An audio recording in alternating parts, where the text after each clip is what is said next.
Fala pessoal, no vídeo de hoje a gente vai falar sobre ferrugem do conilon. Você com certeza já viu aí na sua fazenda, ó, isso daqui acontecendo. Mas você sabe quais são os impactos disso e principalmente como fazer o manejo? Confira aí esse vídeo que a gente preparou para vocês. Nosso vídeo hoje vai falar sobre uma das doenças principais aí na cafeicultura. Vamos falar de ferrugem e hoje eu estou na Fazenda Experimental do Incapé de Marilândia, junto com duas referências aí da cafeicultura do conilon. Pessoal, quando a gente fala de ferrugem, o que seria de fato para o produtor conseguir entender? Stephanie, a ferrugem hoje, como você disse, é a principal doença que ataca os cafeiros conilon. É um fungo que ele tem um aspecto alaranjado, em que basicamente são 4 fases que a gente tem dessa ferrugem no café. Quando a gente chega nessa fase que a gente vê os esporos laranjas, é a fase final.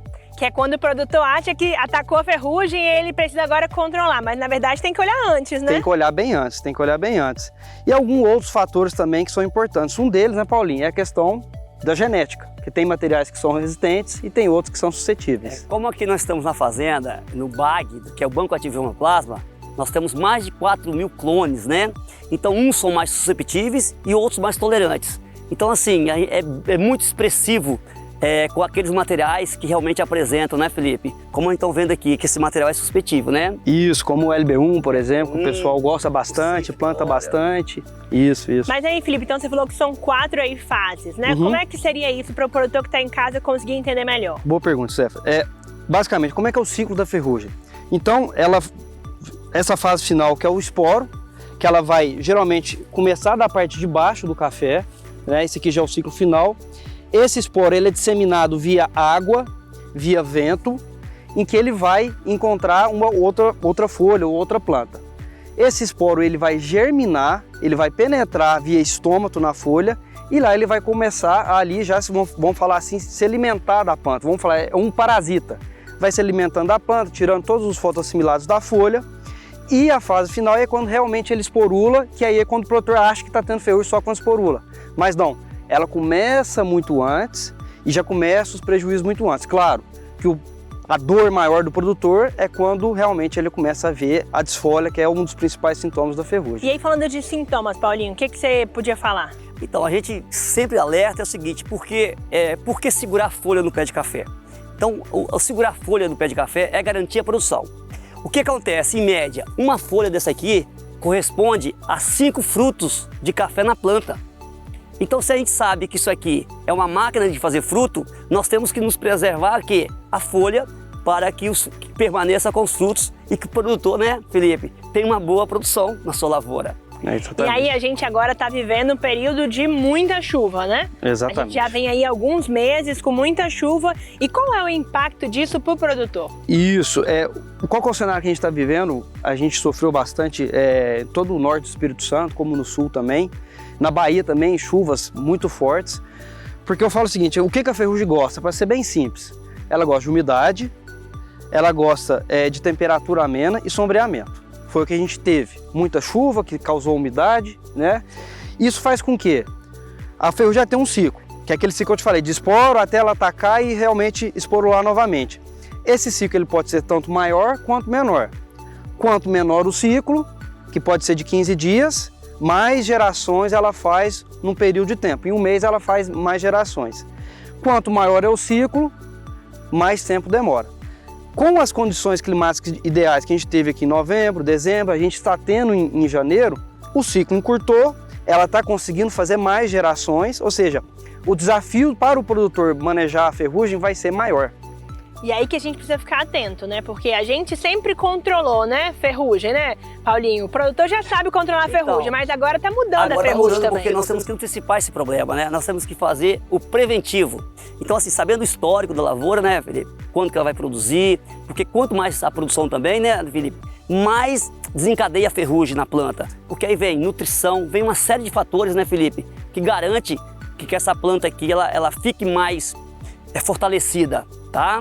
Uma planta bem alimentada, bem nutrida, automaticamente com o sistema de que você faz a aplicação de monitoramento, ajuda com certeza a planta. Mas, gente, tem um outro problema agora, é que nesse momento, se o produtor ele não fez o preventivo correto, agora a coisa já ficou um pouco mais complicada, né, Felipe? Ficou, Stephanie. Uma coisa que o Paulinho falou, né? Carga pendente. Quanto mais café eu tenho no pé, maior vai ser a tendência de ter ferrugem. A gente veio dos últimos 10 anos, né, Paulinho? Aumentando muito a produtividade de café Conilon. Entretanto, o manejo da ferrugem continua o mesmo. Que basicamente é o quê? O cara faz uma aplicação na florada, uma aplicação de solo, de inseticida mais fungicida de solo, no mês de dezembro. E alguns falam assim, eu vou fazer um reforço em fevereiro com fungicida de solo ou em março com a aplicação do fungicida foliar. É muito pouco porque a planta demanda. O cenário que a gente está vivendo também agora, né? Isso. Aí você pega esse cenário de altas produtividades com o clima favorecendo, é um prato cheio para a ferrugem atacar agora no final da safra. E aí então, o que a gente pode fazer, o que a gente podia dar de dica para o produtor? Uma dica, Paulinho, ó, a gente vai ter 2 cenários. O pequeno produtor de montanha que não consegue pulverizar, que ele faz aquela aplicação de fungicida de solo em fevereiro. Monitorar é a chave principal. Por quê? Eu preciso saber que cenário. Se eu fazer o fungicida de solo nesse cenário com ferrugem ativa, eu vou ter insucesso no controle da ferrugem lá na frente. E aí depois vai falar que o produto é ruim, vai falar que a dose não foi correta. Exatamente. Porque todo produto de solo ele deve ser feito de forma preventiva. Monitorou, identificou ferrugem presente, ferrugem esporulada, eu tenho que pulverizar com a aplicação de inseticida de choque antes de eu fazer o solo. O outro cenário, o produtor já consegue pulverizar, geralmente aí dos médios aos grandes produtores, né, Paulinho? Com certeza. Mas completando aí, Felipe, a gente também, o Incapé também disponibiliza materiais sempre também um pouco mais tolerante. Então a gente une a variedade do Incapé, os mais tolerantes, a genética, junto a esses tratos que são indicados. Isso aí, Paulo. Mas no meio sempre vai ter materiais resistentes suscetíveis dentro do mesmo talhão, né? E aí, Felipe estava falando, né? Então, o produtor que quer pulverizar, né? Ali ele pode fazer até isso via drone, qualquer coisa, se ele consegue. Pode fazer via drone, via canhão, pode fazer com a ferramenta que ele conseguir fazer.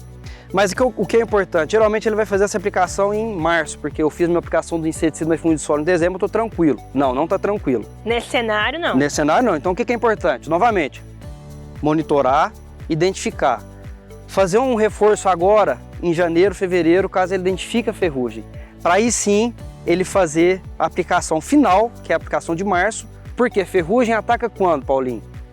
Então, a gente sabe que ela começa a entrar, né, naquele período pós-colheita. Pós-colheita, exato. Aí pós-colheita. Aí depois vem, como ela vem vegetando, o índice de luz diminui no pé da planta, porque vem chuvas, e aí junto com a umidade vai só expandir. Vai só expandir. Então assim, a gente tem que estar fazendo esse monitoramento aí, nesses períodos aí indicados por você anteriormente. Isso aí, porque ela vai começar a atacar bem na boca da colheita.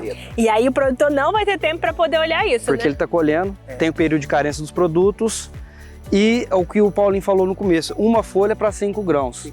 Aí tudo que ele cresceu esse ano, ele perde durante a colheita porque ele não manejou direito a ferrugem. E para fechar então, qual o recado final para os produtores? Primeiro, atenção. O cenário está desenhando para a gente ter uma incidência de ferrugem muito forte durante a colheita. Então o que o produtor tem que fazer? Monitorar, identificar como é que está a incidência de ferrugem na sua área, para ele sim fazer as intervenções certas no momento certo. Se ele tiver já ferrugem hoje, ele tem que pulverizar essa ferrugem para controlar essa ferrugem, caso ele for fazer a aplicação do fungicida de solo em fevereiro ou fazer a aplicação em março para chegar na época da colheita tranquilo, manter enfolhamento para ele poder manter seu potencial produtivo para a safra seguinte. Paulinho, e na parte genética, o que o produtor tem que ficar atento? Então, o produtor tem que buscar essas variedades já registradas, né, que o Incapé lançou, porque quando a gente lança esses materiais, eles passam por um rigor científico muito grande.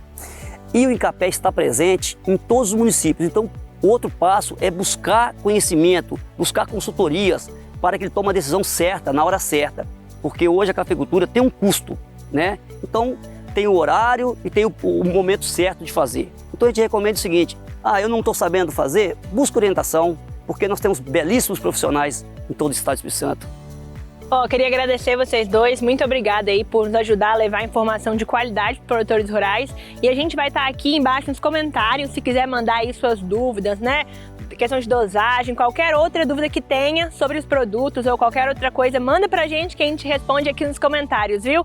Mais uma vez, muito obrigada, é um prazer principalmente compartilhar com vocês e com certeza a cafeicultura hoje é diferente por conta de vocês. Obrigada, gente!